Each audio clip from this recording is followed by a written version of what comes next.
নমস্কার, কেমন আছেন সবাই? কুকিং উইথ সোনালের একটি নতুন ব্লগে আপনাদের সবাইকে স্বাগতম। আজ বানাবো 5 রকমের ভাজা। প্রথমেই ফুলকপি ভেজে তুলে রাখলাম, তারপর ভেজে নেব আলু ভাজা, তারপরেই ভেজে নিচ্ছি বরবটিগুলো ভাজা হয়ে গিয়ে তুলে পরে আমি ভেজে নেব মিষ্টি কুমড়ো ভাজা। মিষ্টি কুমড়োও আমার ভাজা হয়ে গেছে। এবার ওই তেলেই আমি ভেজে নিচ্ছি বেগুনগুলোও কিন্তু আমার ভাজা হয়ে গেছে। এবার আমি সব রকম ভাজা তুলে নিচ্ছি। রেডি হয়ে গেল 5 রকমের ভাজা। আরও আছে, দাঁড়াও দেখতে থাকো। তারপরেই আমি কড়াতে তেল গরম করে দিয়েছি, তার মধ্যে 5 ফোড়ন সোমবার দিয়ে দিয়েছি। এবার বানাবো লাবড়াঘাটিতে কী কী দিতে হয় তোমরা তো সবাই জানো।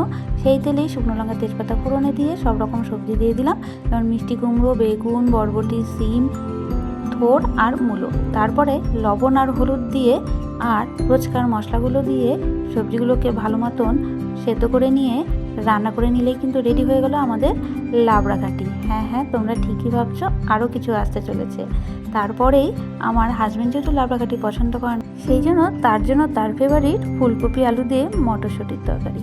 ফুলকপিটা আমি একটু গরম জলে ভাপিয়ে নিয়েছিলাম, তারপরে ফুলকপিটাকে হলুদ নুনে ভেজে তুলে নিচ্ছি, তার সাথে আলুটাও আমি ভেজে তুলে নিচ্ছি। তারপর সেই একই তেলে গোটা গরম মশলা, শুকনো লঙ্কা আর সাদা জিরে ফোড়নে দিয়ে তার মধ্যে আমি টমেটো, আদা আর লঙ্কার একটি মিক্সচারে পেস্ট বানিয়ে রেখেছিলাম, সেই পেস্টটা দিয়ে দেবো।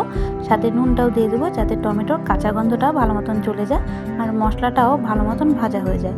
মশলা ভাজা হয়ে গেলে সেই মিক্সি ধোয়া জলে আমি হলুদ, নুন, রোজকার যে মশলাগুলো আমরা খেয়ে থাকি, জিরে গুঁড়ো, ধনে গুঁড়ো, লঙ্কার গুঁড়ো দিয়ে সেই জলটাও দিয়ে দিলাম। তারপর মশলাটা ভালো মতন কষা হয়ে গেলে আলু ফুলকপির যে ভেজে রেখেছিলাম সেটা দিয়ে ভালো মতন নাড়িয়ে কষিয়ে নেব। তারপরে এর মধ্যেই আমি অ্যাড করে দিব কড়াইশুঁটিগুলো আগে দেইনি, তাহলে নরম হয়ে ভেঙে যেত।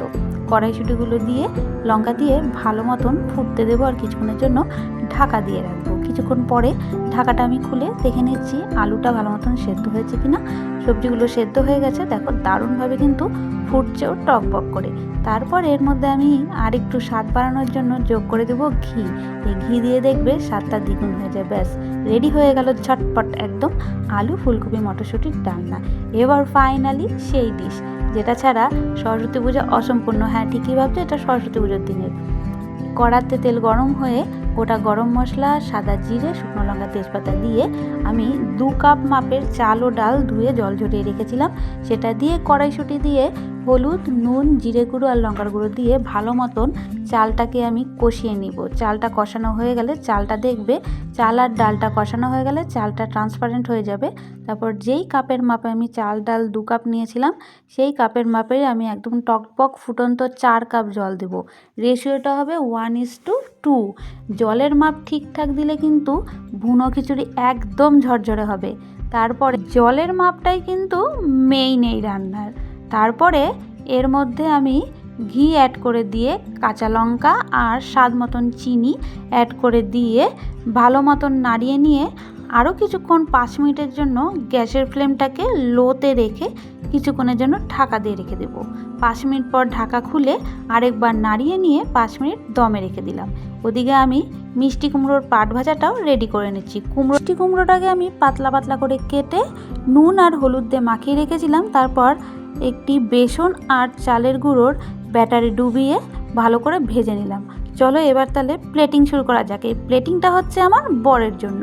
খিচুড়ি ও যেগুলো ভাজা পছন্দ করে সেগুলো, আর ফুলকপি আলু। এখানে কিন্তু লাবড়াটা স্কিপ আছে, কারণ সে খাবে না। তার সাথে ছিল চাটনি আর পায়েস। তো বলো তোমাদের এই রেসিপিগুলো কেমন লাগলো, আর তোমরাও কিন্তু বাড়িতে ঝটপট বানিয়ে নিতে পারবে। এগুলো খুব ইজি স্টেপে কিন্তু আমি দেখিয়েছি। আমাদের কিন্তু সরস্বতী পুজোর দুপুরটা বেশ জম্পেশ খাওয়া দাওয়া হয়েছে এগুলো নিয়ে। আর তোমরা আমাকে জানিও তোমরা কে কে এই ভুনো খিচুড়ি মানে ঝরঝরে খিচুড়ি পছন্দ করো। তাহলে আমাকে একটা লাইক করে দিও আর কমেন্টে অবশ্যই জানিয়ে দিও। আর যারা আমার এই ভিডিওটি আজ প্রথম দেখছেন, চ্যানেলটিকে সাবস্ক্রাইব না করে থাকলে সাবস্ক্রাইব করে পাশে থাকবেন। Tata, see you all.